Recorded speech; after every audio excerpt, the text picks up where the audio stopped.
rules we need to go over. Now, the most important rule is very, very simple. We just need everybody on board to please stay in your seats at all times. It means no standing, leaning out of the car, singing anything outside of the car, or swapping seats with our neighbors. Also, there's no eating, drinking, smoking, or using your cell phones, but you can have as much water as you like. And if there are any children on board under the age of 3, they need to stay seated in the lap of an adult. And with all of that out of the way, let's begin our journey through Africa. And our journey today begins in the rainforest. And as we enter this forest, I want you to look through the trees. See if you spot a large chocolate brown animal with white stripes on its backside and legs. It's called an okapi. Now, you may never have heard of an okapi before. Not a lot of people have. When most people see an okapi for the first time, they all have the same reaction, and that is, oh look, a zebra. Except that the okapi is not a zebra. I want you to take a very good look at it. Look at the shape of its head. It's got a long, narrow head. It's got a long neck. Its front legs are longer than its back legs are. So those are all characteristics of the okapi's closest cousin, which is, of course, the giraffe. Maybe you can see a resemblance to the giraffe now that I pointed it out, especially the second okapi. The second one is a male, and if you look on its head, just above his eyes, you might see 2 little horns just beginning to grow. He's actually only about 1.5 years, so the horns have a little bit more to grow. There's another way you can tell that the okapi is related to a giraffe. Look for their tongue. They have a long prehensile tongue. Prehensile is just a big fancy word that means grasping. They use their tongue just like we use our fingers. They can pick things up with it. In fact, their tongue is so long that the okapi is the only animal that can clean out its own ears with its tongue. Oh, gross. But we are going to leave the okapi behind, and we're going to begin to climb, and we're going to head into the mountain. The tallest mountain in Africa is Mount Kilimanjaro. It's an extinct volcano. It's over 19,000 feet tall. So tall, it is snow-covered all year round, which is really kind of weird because it's right on the equator. Now, high up in this mountain, we are on the lookout for a herd of mountain goats called Nubian ibex. I want you to look up high in the center. You see a male ibex? The males have the really impressive horns. Their horns get up to about 4 feet long. They can nearly make a complete circle around their head. Their horns will weigh about 20 pounds each, which means he's got about 40 pounds of hardware sitting on his head. And they use it to headbutt each other with. Figure out who's in charge of the mountain. Now up on a hillside, or actually right in front of where I am, I see a female ibex. The females do not have the impressive horns. Their horns are short, slender, and slightly curved. Now, throughout the tour today, you will see a lot of animals that have horns, like these ibex do. A lot of people confuse horns and antlers. Easy way to tell them apart, though. Horns are permanent. They never fall off. Antlers will fall off every year. They regrow a new set. Now, deer are the only animals with antlers, but goat, sheep, antelope, cattle all have horns. You won't see any antlers today, but you will see a lot of horns. See how many different kinds of animals you can spot with horns, in fact. But we'll head down the mountain into a little patch of woodland. Here, we'll be on the lookout for an animal you probably recognize. A moment ago, we saw the okapi. A lot of people think the okapi looks like a zebra. Well, here, we'll find real zebras. And zebras are, of course, only found in Africa. There are 3 different kinds that live there. The plains or common zebra. There's the mountain zebra. And here, we'll find the Grevy's zebra. It is the largest of the 3 kinds of zebras. Also the largest type of wild horse. And you'll see 3 zebras here over to the left. You'll see the dad and then mom and baby are standing right next to each other in the center. I know it doesn't look like a baby standing behind mom. He's only about 9 months old, though. They grow up very quickly. I'll give you about 3 things to look for to help you identify a Grevy zebra, too. First thing to look for are their ears. They have big, rounded ears. Other zebras have small, pointy ears. Next, take a look at those stripes. Those are very thin, and they don't go all the way around their body, so they've got a white belly. Well, by the way, it's good news we have that young zebra here, because the Grevy zebra is the most endangered species of zebra. There's only about 2,000 of them left in the wild. Now, endangered means that they are in danger of becoming extinct. Of course, extinct means they're all gone. Animals like the dinosaurs, the woolly mammoth, are all extinct, but zoos are trying to help. As you can see, we've got captive breeding programs where we have babies born. The little zebra you see. We might see another baby or 2 as we go along. And eventually, if there are enough babies born, with some animals, we can reintroduce them back into the wild. And in a little bit, we'll see a few animals that we are trying to reintroduce back into Africa. But, so far today, all of the animals that we've seen are what you can call a prey animals. Those are animals that occasionally will get eaten by another animal. Like coming up, we'll find another prey animal. We'll also find our first predator. Now I need everybody on board to be as quiet as possible because our prey animal is small, shy, and he likes to hide from us. Ah, but I see him. As we come around some large boulders, I'm going to want you to look to the back right. There's a little antelope standing up back there. It's called a red-flanked diker. Diker means diver. When he gets startled, he'll dive off into the undergrowth. He tries to get away from whatever startles him. And maybe what startles him will be up next. Look for a couple of cats. They're going to be over to the right. They're called caracals. And the name caracal means black ear in Turkish. And you might notice they have a long tuft of black hair on their ears. That tuft of hair is actually a form of camouflage for them. When they're stalking prey on the tall grass, the hair pokes up, looks just like another tuft of grass. Now I know they look kind of like a house cat. You do not want one as a pet though. They're extremely strong. They're excellent jumpers. They can jump up to 8 feet in the air, catch birds mid-flight. Oh, by the way, there's a very easy way to tell if an animal is a predator or a prey. Take a look at their eyes. If the eyes are on the front of the face, look forward, it's probably a predator. But if the eyes are on the side of the head and look out, it's probably a prey animal. Now I want you to take a very good look at your neighbor. Are their eyes on the front of the face? Or are they on the side of the head? But let's head now to the river. And Africa's home to a lot of rivers, including the Nile. That's the longest river in the world, over 4,000 miles long. And as we enter, I want you to look down below. Do you see some ducks in that pool? Well, I bet everybody on board knows one very basic fact about a duck. I need you to sit down, though. Please, take your seat. Now, that basic fact. What does a duck say? Quack. Please sit down. Sit down. Thank you. All right, if you said quack, quack for what a duck says, you are 100% wrong for those ducks, because those ducks don't quack at all. They're called whistling ducks. They whistle instead of quack. Sounds kind of like... But up ahead I see a very large, shaggy brown animal. That is a water buck, one of Africa's heaviest antelopes. Live all their lives around water. And because of that, the water buck is waterproof. There's no way with their skin, waterproof. Also makes them smell just like a skunk. But that smell might help deter predators who might eat them. Now next to that water buck, a large nest. The nest was actually built by the tall white birds you see upstream. They've got black wing feathers. They're white storks. Every 9 months, those storks will migrate between Europe and Africa. From their 9-month migration pattern, we get the myth that storks carry babies.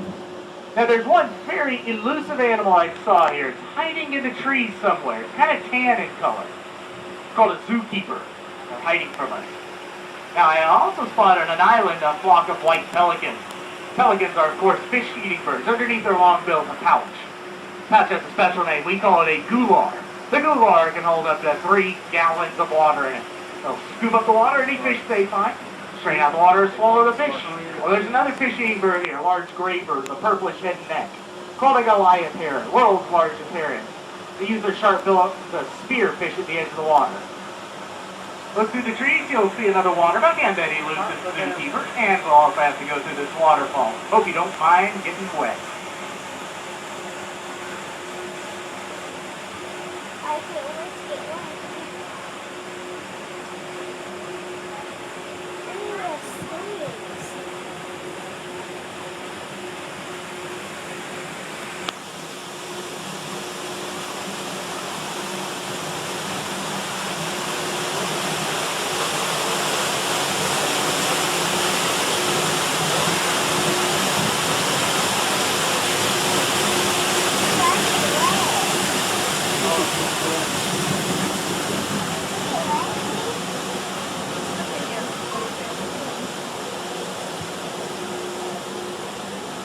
Alright, we're going to come around this bend in the river, and you'll see a lot more ducks. You'll see a lot more of those white-faced whistling ducks. There's fulvous whistling ducks, red-crested poachers, African yellow-billed ducks, might even see a few native mallards that fly in and out. There's a tall grayish-blue bird in that clearing as well. That's a blue crane, or Stanley's crane. They're the national bird of South Africa. And you see a couple blackbirds on a fallen log. Those are white-breasted cormorants. Cormorants are diving birds. They'll dive deep underwater to catch their fish. Can they breathe in the water? But I've got a bit of a trivia question for you. There's an animal that is only found in African rivers and lakes. Found nowhere else on the planet. Now that animal also happens to be the closest living relative of whales and dolphins. So I want to see if you know what it is. Remember, it's only found in African rivers and lakes, and it's most closely related to whales and dolphins. So if you think you know what it is, I want you to come up and tell me after the tour is over. But we are going to leave that river behind. We're going to head to the complete opposite of the river. The river is wet all year round, but the desert is dry all year. Now, a desert is a region that gets less than 10 inches of rain a year. Sometimes none at all. We're going to head to the largest desert in Africa, the Sahara. It covers most of the northern part of the continent. What you typically think of when you think of a desert: hot, dry, and sandy. But it used to always be that way. A few thousand years ago, the Sahara was actually a lush grassland filled with huge herds of elephants, giraffes, rhinos. Today, plains and plains of sand dunes. Not much else. But you might find an animal there like the Adra gazelle, the largest and tallest of all the gazelles. Take a look at its coloration. Notice how they're brown on top, white on the bottom? Well, look at the sand and the rocks around here. White and brown. It's perfect camouflage for them to have. They used to be found in huge herds across the Sahara.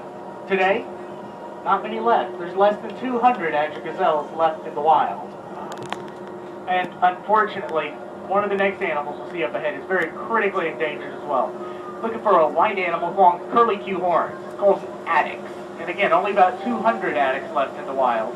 But with the addax and the Adra gazelle, as well as a few other antelopes from Africa, there are efforts from zoos all over the world to reintroduce them back into Africa. You see some animals here with long straight horns? They're called gemsbok. They're one of the most aggressive of all the antelopes. They can actually kill a lion with those horns. And in the very center, you might notice there's a clutch of large white eggs. I hope everybody on board realizes that the antelope here did not lay the eggs. There is a large black bird in the shade with those eggs. Of course, that bird didn't lay the eggs either. Yes, that is an ostrich. Those are ostrich eggs. That is also a boy ostrich. And here's how you can tell. His feathers are black. Girls are brown. Because the male ostrich will sit on the nest at night when it's dark outside. The girls sit on the nest during the day. They take turns. They share. He, of course, is too heavy to fly, though. He weighs over 300 pounds, stand over 9 feet tall. But up next, we'll find a few birds that can fly. Look through the trees and see how many different kinds of vultures you can spot. I can see one toward the back left. It's a lappet-faced vulture, the largest vulture in Africa. Lappet means wrinkled. They have a very wrinkly face if you get a good look at them.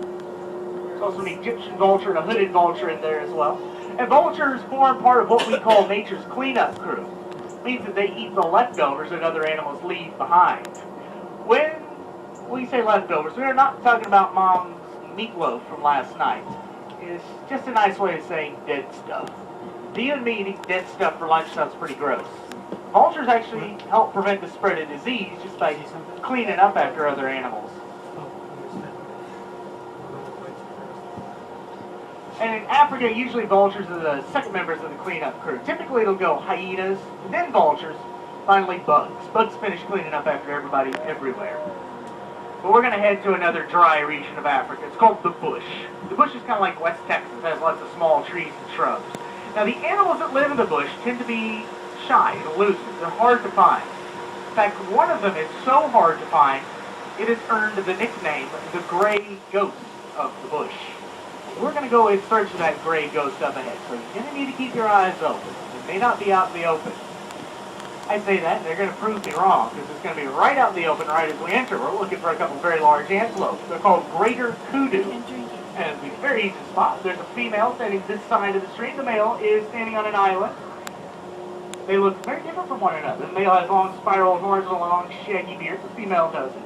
The horns of that male can get up to 5 feet long. They'll have 3 twists in them. Some of the largest horns of any animal in the world. Now behind the kudu, you see a little gazelle laid down. Well, that's a Thompson's gazelle, or a Tommy. The second fastest animal in Africa, after the cheetah. There's 2 different kinds of gray birds in here. Left of the island, there's a marabou stork, the larger bird. One of the largest of the flying birds, actually, have a wingspan of 10.5 feet. There's also a couple gray birds with golden feathers on their head. Those are East African crowned cranes. So they have a crown on their head. Look over to the right. You see a weird looking tree called a baobab. Baobab means upside down tree. It's like somebody planted it with its roots sticking up in the air. Baobabs actually get a lot bigger than that. The biggest ones are over 100 feet around. They can hollow out in the center too, so they can hold a lot of water. Well, the clever people in Africa decided to take an old hollowed out baobab and turn it into a restaurant. They nurse the tree and all the tree's still alive, and they're all serving food out of its trunk too. But you'll notice that the terrain is changing again. There's thicker trees and denser vegetation. All of which means that we're going to head back to the forest. We're going to head to a very special forest this time. It is the Gombe Forest in Tanzania. And the reason that forest is special is because 50 years ago, there's a researcher who went to live named Jane Goodall. What she went to that forest to study were the chimpanzees that lived there. What she learned about them has changed the way we think about some animals.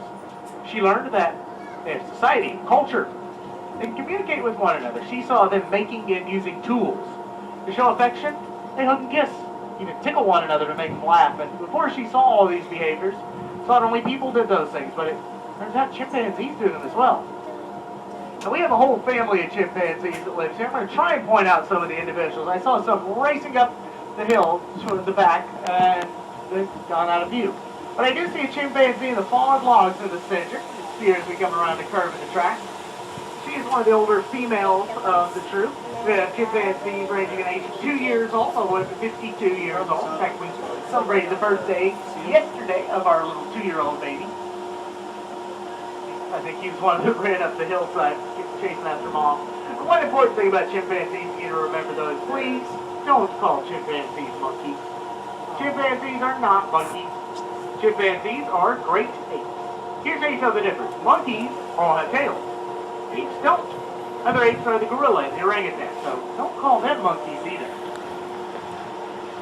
But let's head now to the swamps. And in the swamps, keep your eyes open for the Nile crocodile, Homer Luck. One's just coming out of the water, so you can actually see it move and actually do something other than sleep.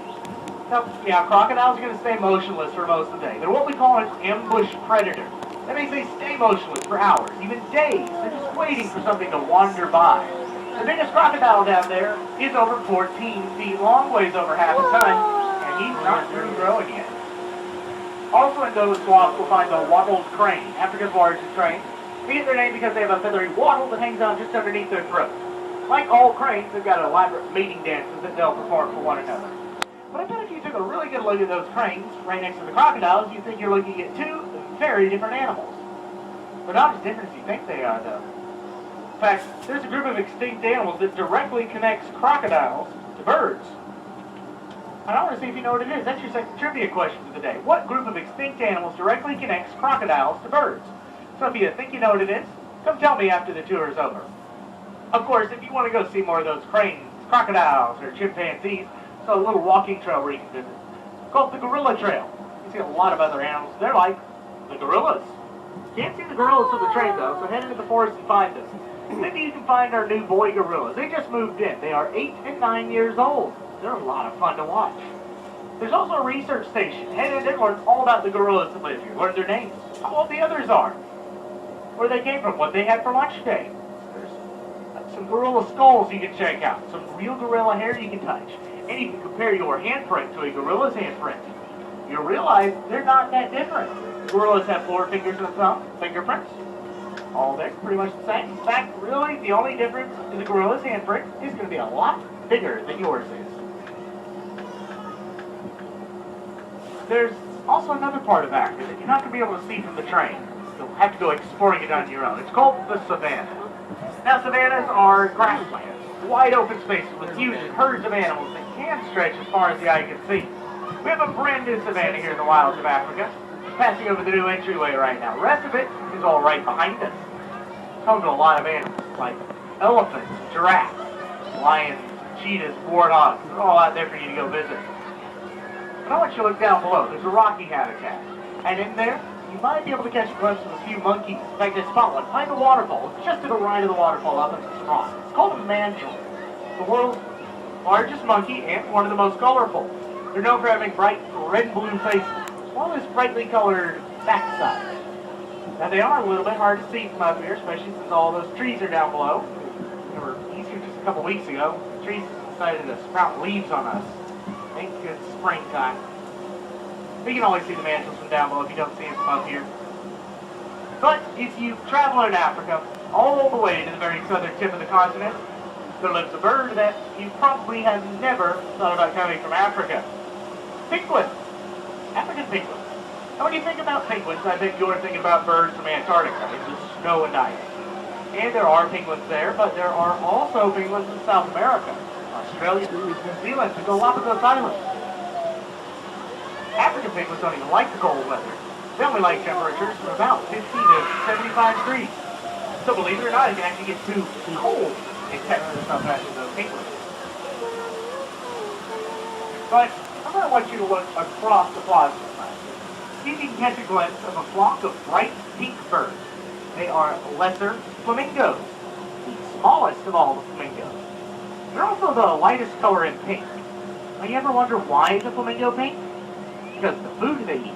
Lesser flamingos eat something called blue-green algae. You wouldn't think, though, that something that's blue-green would turn a bird pink.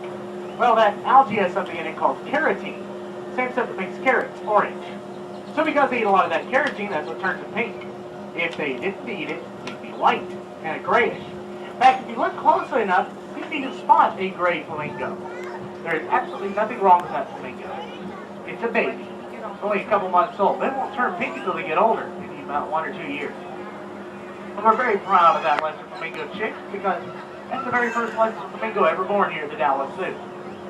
But it does look like our journey through Africa is just about over. So make sure you stay in your seats until we've come to a complete stop, and I've opened up all the back doors. Once I've opened those doors, gather up all your belongings, loved ones. Don't want you leaving anything or anyone behind. If you have any questions,